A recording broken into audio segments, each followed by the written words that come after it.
The first thing you ever see in Star Wars is a ship that will not stop arriving. A little rebel cruiser skims the top of the frame, and then the Star Destroyer comes, and it keeps coming. Greatest opening shot in film history, and I'm not going to pretend otherwise. It is cool, and everyone on that ship gets paid on Friday. Not once, not heroically, every Friday, forever, whether they fight anybody or not. And when you pull on that one boring thread, the Galactic Empire stops looking like a tyranny. It starts looking like a bankruptcy in a very confident hat. So today we're doing the thing nobody in this franchise ever does. We're opening the books. We'll count the crew, price the payroll, and chase the tax revenue across 70 million planets. Then we'll find out what actually kills the Empire. It isn't Luke. It's a clerk. Now, I don't want to make the lazy version of this argument. The lazy version says, the Death Star bankrupted them. You've heard it 1,000 times. Somebody priced the steel, got $852 quadrillion, and went to bed feeling clever. That number is real. It's also the least interesting thing in this entire video. The Death Star is not what kills the Empire. It's not even close. It's a symptom, and we'll come back to it. Hold that thought, because the thing that actually kills them shows up much earlier, and it's much stupider. Let's start with people. That's test 1. Canon hands us a number everybody remembers. 25,000 Imperial-class Star Destroyers. Each one carries a little over 37,000 crew, plus a stormtrooper contingent of roughly 9,700. Rounded off, 46,000 humans per ship. 25,000 ships times 46,000 people. That's 1.15 billion human beings. On the destroyers alone, not the garrisons, not the shipyards, not the TIE production lines, not the Coruscant bureaucracy that has to approve all of it in triplicate. Now let's price them. A modern American aircraft carrier runs about 5,000 crew and costs roughly $1 billion a year to operate. That's $200,000 per person per year all in. Pay, food, spare parts, the works. Let's be generous to the Empire. Let's say labor is cheap in a galaxy far, far away, and cut that in half. Then let's cut it again, because most of these people are conscripts who can't quit. $25,000 a head.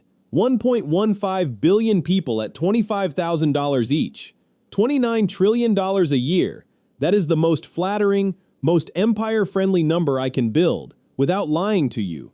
Use the actual carrier figure, and you're at 230 trillion, which is roughly twice the entire economic output of planet Earth. And that's just wages. Nobody has eaten yet. A person needs about 1.5 kilos of food a day. 1.15 billion people means 1.7 million tons of groceries every single day. Call it 630 million tons a year.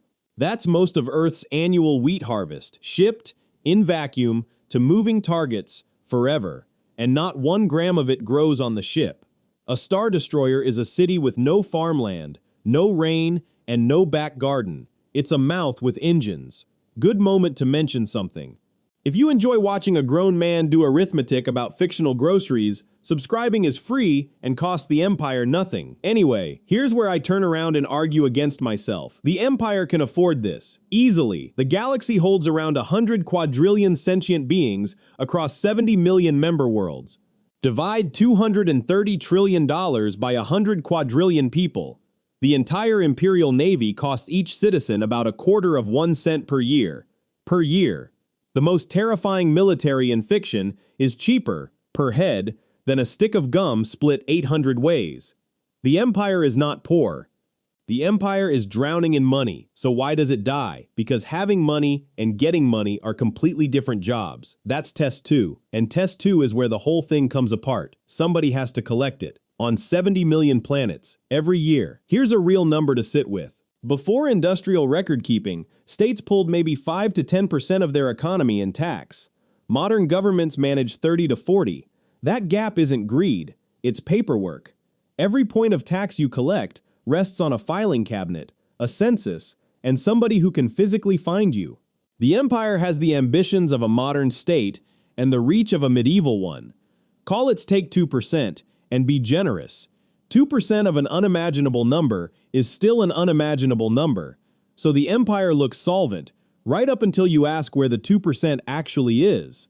Because it isn't credits in a vault on Coruscant. It's grain on Naboo. It's ore on a rock nobody bothered to name. It's real, it's heavy, and it's 4 months away. And every credit that moves has to be escorted. A galaxy with pirates in it is a galaxy where your tax revenue is also loot. So you spend warships protecting the money that pays for the warships. That's not a budget. That's a snake with opinions. Now divide the fleet across the territory. Each Star Destroyer is responsible for 2,800 worlds. If it spends a single day at each one, it comes back around in 7.5 years. 7.5 years between visits. That's not an occupation. That's a comet. And there's no galactic internet. Information in Star Wars moves at the speed of the fastest ship carrying it. When a planet files its tax return, nobody in the Corps can verify a word of it for months.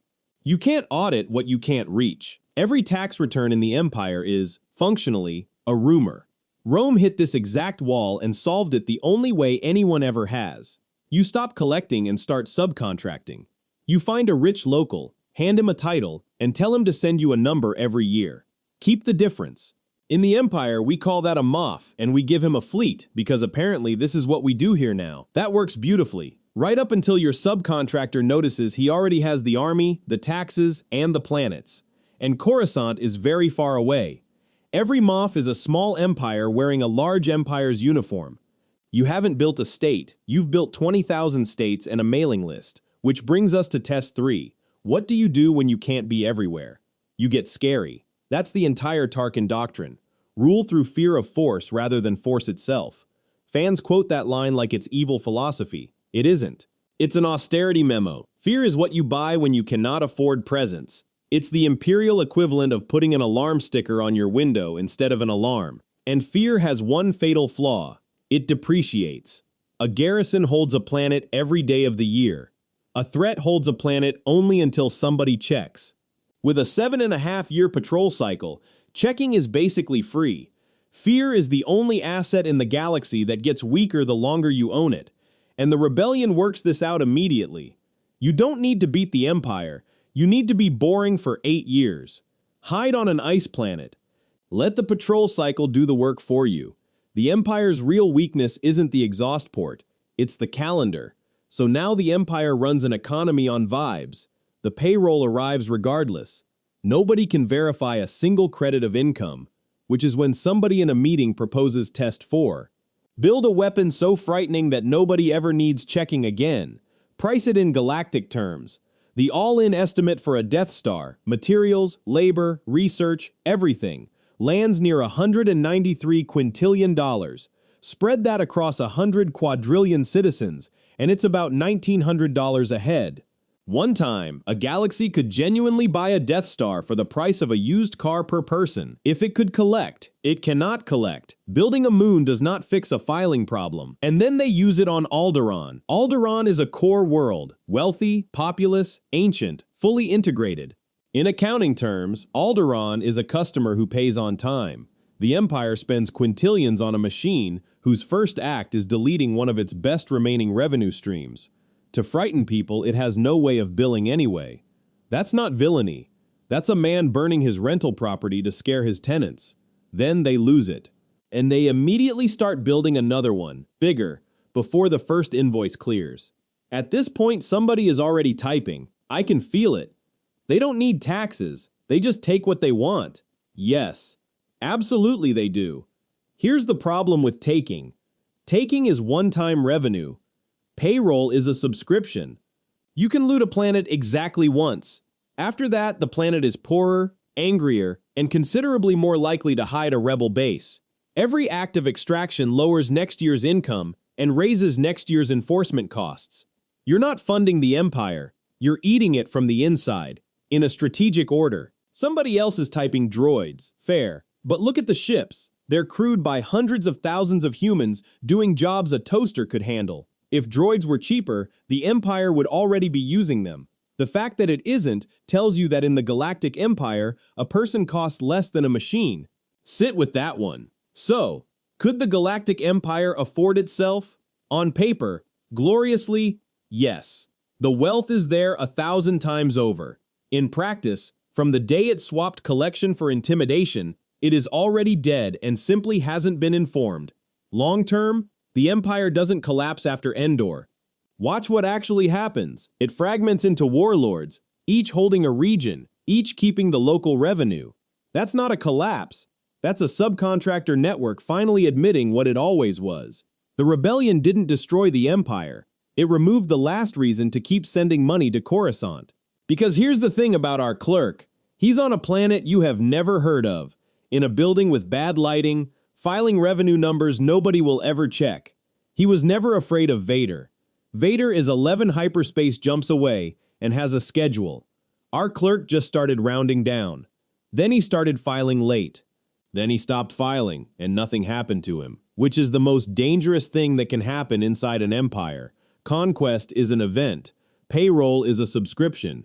You can take a galaxy in an afternoon, but you have to bill it every month forever. And the galaxy is very, very large.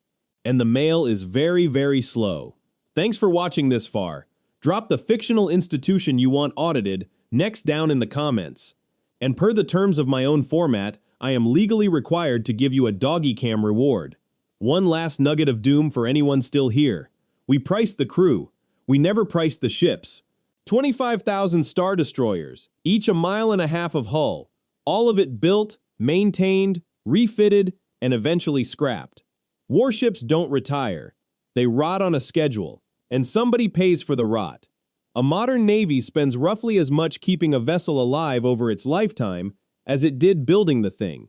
So the true cost of the Imperial fleet isn't the purchase, it's the maintenance, arriving forever, in a galaxy where the invoice takes 7 years to reach the customer, and the customer has moved. The Empire didn't lose to the Force, it lost to accounts receivable.